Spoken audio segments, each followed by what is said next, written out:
O programa Busílis do Inside Food and Beer chegou aqui no Quimera Brewpub.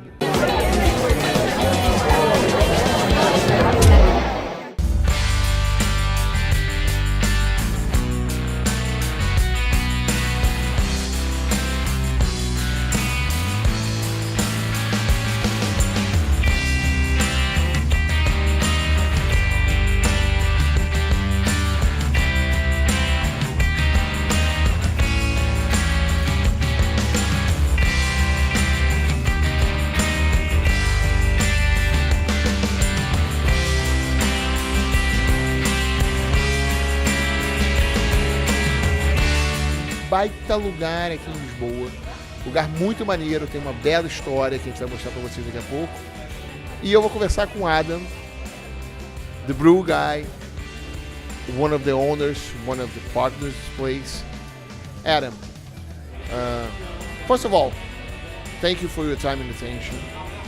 And I would like to ask you, what the story behind Quimera? Well, Quimera, originally I had a different restaurant by the same name of Quimera, more the English concept. Originally we chose the name because there was 3 different partners involved, and the mythology of Quimera is a 3-headed beast.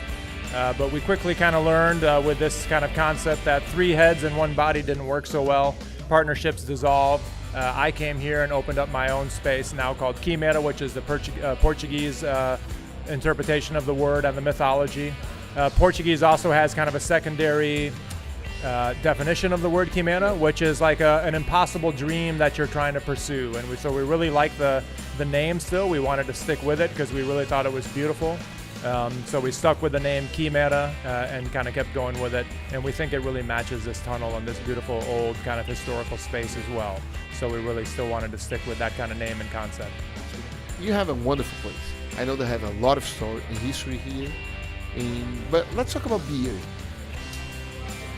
What do you think about the craft beer here in Lisbon, in Portugal, and what is your particular story about craft beer? Well, I definitely loved it. When I arrived here, I've been here now for a little over 6 years, and it's the very first thing I noticed when I came here, more as a chef and as a restaurateur, that I said, man, there's not a single brew pub in this, in this city and in this country. And then I kind of learned how it was with beer here, that we only really had this Sagra Superbock kind of mentality. As a restaurateur, I always kind of wanted to tap into that. And finally, the craft beer scene kind of arrived here. And I quickly decided as well that I wanted to switch my gears from being more of a chef to a brewer. I really have a passion for beer, being in the United States, and kind of have that history of craft beer. So I really wanted to switch gears and really tap into it because I find it personally super exciting to be in a market where it's brand new and it's something completely new. So, I always really loved the craft beer in the United States, and it's super exciting to have the same concept growing here now and to basically be one of the first brewers more or less within the first wave and to be at the forefront of this kind of new market and this new sensation that is craft beer. So I really love being a part of this beginning of this growth, and I really am amazed with it, and I think it's wonderful. What kind of styles of beer that you have here? For me personally, so we carry only Portuguese craft beer here. We don't sell any foreign beers. I only sell Portuguese craft beer. I like it to be even the beers that I sell, if it's not my own brand. Basically, I have 12 beers on tap. I try to run about 6 beers from Quimera. And then the other 6 taps I try to give to other small brewers.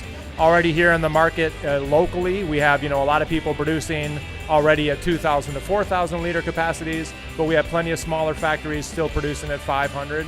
I'm trying to gear my beers here more towards the smaller producers now. I'm kind of trying to be the place that any smaller brewer can have a spot on my taps, and I'm really trying to support the real small guys and kind of give them the leg up to kind of grow and get into the market. And I know that you are a chef, and you have a kitchen, all the things that you do in the kitchen, it's from you. What's the story behind the kitchen and all the products that you do and all the plates and everything? Well, it's kind of hard to escape our identities, I guess. I mean, as far as beer goes, I find that I gravitate towards making a lot of American-style beers.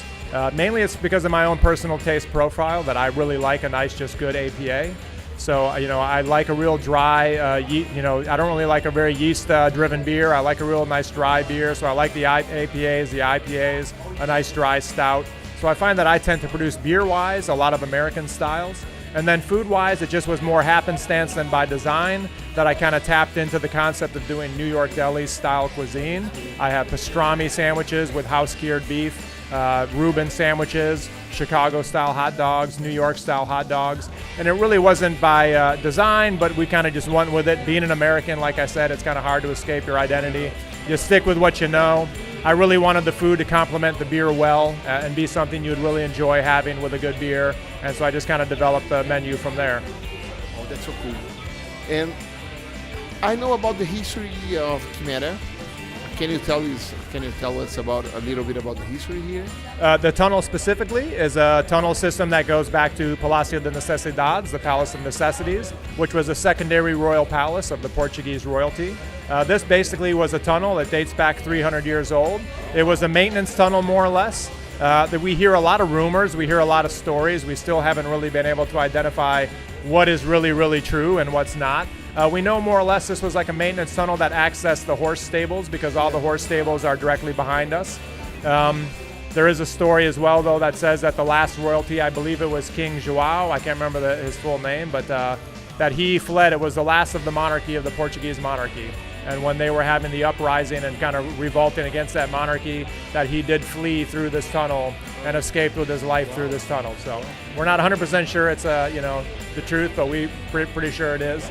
And when I came in here and when I saw this place and it was for rent, I just knew I had to have it. I mean, it was just the perfect identity for the Brewpub concept.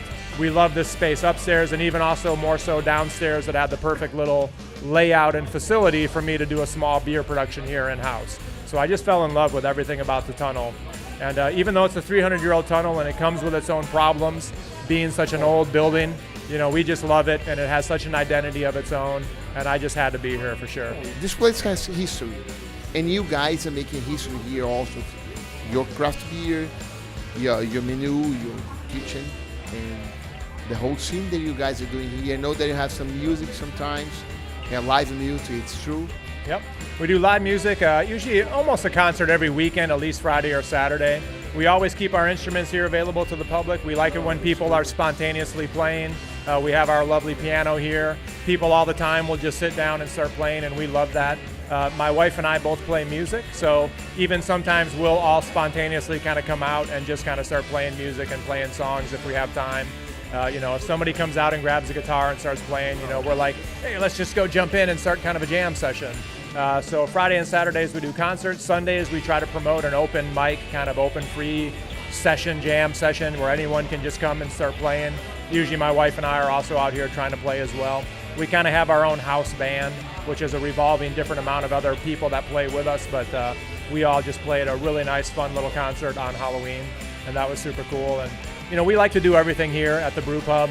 We like to brew the beer, make the food, play the music, entertain the crowds. We're behind the bar, entertaining everybody. We like to come out front and entertain as well when we can and when the opportunity is there. We have everything here. Good beer, good music, good atmosphere. Yep. It's awesome. Man, thank you so much. I know that you're a busy guy. I don't want to take much of your time. Well, always time for a good beer. Though, all the time for a good beer. No problem. Adam, you are always here. Pretty much, yeah. It's a good thing, it's a bad thing, but pretty much, yeah, we're always here. Ele está sempre aqui, se você quiser bater um papo com ele, tenho certeza que ele vai falar para você sobre a cerveja, sobre a casa. E é um local muito bacana, é um local para você chegar. Quimera Brewpub, Lisboa, Portugal, Inside Food and Beer, programa Busílis, mais uma dica perfeita para vocês aqui em Lisboa. Valeu, galera.